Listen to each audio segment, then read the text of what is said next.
नमस्कार, मी advocate Darshana. RERA master class A to Z मध्ये आपलं स्वागत आहे. जेव्हा आपण रिअल इस्टेट मार्केटचा विचार करतो तेव्हा रिअल इस्टेट एजंट हा बिल्डर आणि ग्राहक यांच्यातील मुख्य दुवा असतो. पण तुम्हाला माहिती आहे का, रेरा कायद्याने एजंट्सना केवळ अधिकारच दिलेले नाहीत, तर त्यांच्यावर काही कडक बंधनेही घातली आहेत.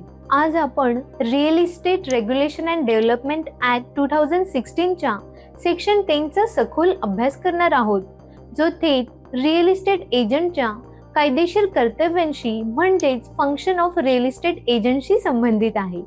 चला तर मग हे कायदेशीर कलम अगदी सोप्या भाषेत समजून घेऊया. रेरा ऍक्ट सेक्शन 10 नुसार प्रत्येक नोंदणीकृत रिअल इस्टेट एजंटवर प्रामुख्याने 4 महत्त्वाच्या जबाबदाऱ्या देण्यात आल्या आहेत. पॉइंट 1, अनरजिस्टर्ड प्रॉपर्टीच्या विक्रीवर कायदेशीर बंदी. Section 10 subsection A.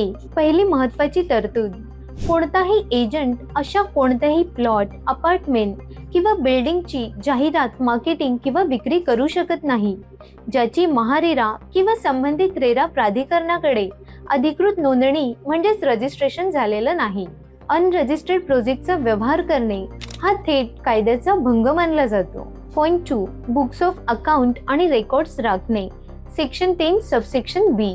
दुसरे म्हणजे एजंट्सना त्याच्या व्यवसायाशी संबंधित सर्व हिशोब, खाती आणि कागदपत्रे म्हणजेच बुक्स ऑफ अकाउंट, रेकॉर्ड्स आणि डॉक्युमेंट्स कायद्याने विहित केलेल्या नियमांनुसार अचूक सांभाळून ठेवावे लागतात. प्राधिकरणाने मागणी केल्यास हे रेकॉर्ड सादर करणे बंधनकारक आहे. पॉइंट 3, अयोग्य व्यापारी पद्धतींवर बंदी. Section 10 subsection C. तिसरा आणि अत्यंत संवेदनशील भाग म्हणजे कोणत्याही अनफेअर ट्रेड प्रॅक्टिसवर सेक्शन 10 पूर्णपणे बंदी घालते. म्हणजेच 1, प्रोजेक्टबद्दल खोटी किंवा दिशाभूल करणारी माहिती देणे. 2, बिल्डरकडे नसलेल्या सुविधा आणि मंजुरी म्हणजेच अप्रुव्हल्स आहेत असा खोटा दावा करणे. आणि 3, कोणत्याही फसव्या जाहिरातीचा भाग बनणे. एजंटने दिलेली प्रत्येक माहिती ही दस्तऐवजांवर आधारित आणि खरीच असली पाहिजे. पॉइंट 4, अलोटीला म्हणजेच खरेदीदाराला कागदपत्रे मिळवून देणे. Section 10 subsection D. चौथी जबाबदारी, ग्राहकाने घर बुक केल्यानंतर त्याला सर्व कायदेशीर कागदपत्रे मिळणे हा त्याचा हक्क आहे. ही सर्व कागदपत्रे म्हणजेच डॉक्युमेंट्स ग्राहकाला वेळेत मिळवून देणे ही एजंटची मुख्य जबाबदारी आहे. आता येऊया सर्वात महत्त्वाच्या कायदेशीर बाबींकडे. जर या नियमांचे उल्लंघन झाले तर काय?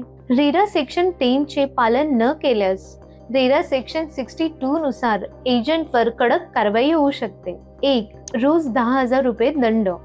जोपर्यंत नियमांचे उल्लंघन सुरू राहील तोपर्यंत प्रति दिवस 10,000 रुपये दंड लागू शकतो. 2, 5% पर्यंत दंड.